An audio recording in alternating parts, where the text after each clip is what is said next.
మనం వెళ్ళాలనుకుంటే కుదరదు, ఆయన దర్శనం ఇవ్వాలనుకుంటేనే కుదురుతుంది. ఎంతోమంది వెళ్ళి దర్శనం కాకుండా కూడా తిరిగి వచ్చి ఉంటారు.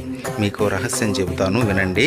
ఆయన మనకి దర్శనం ఇవ్వాలనే సూచనలు మనకి పంపుతాడు. ఎలా అంటే నిద్రపోతున్నప్పుడు కలలో కనపడడం, తరచూ శ్రీవారి గురించి విషయాలు మన చెవిన పడడం, లేదా ఎవరైనా తిరుమలకు పిలవడం.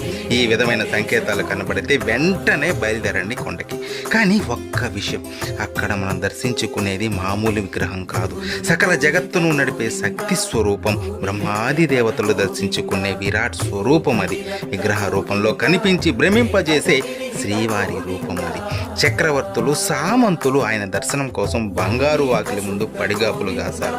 అటువంటి స్వామి దర్శనం పూర్వజన్మ సుకృతం. ఇలాంటి ఎన్నో వీడియోలు మన ఛానల్లో ఉన్నాయి. సబ్స్క్రైబ్ చేసుకుని వాటన్నిటినీ వినండి. శ్రీవారి దర్శనం మీరు ఎన్నిసార్లు చేసుకున్నారో కామెంట్ చేయండి. ఓం నమో వెంకటేశాయ.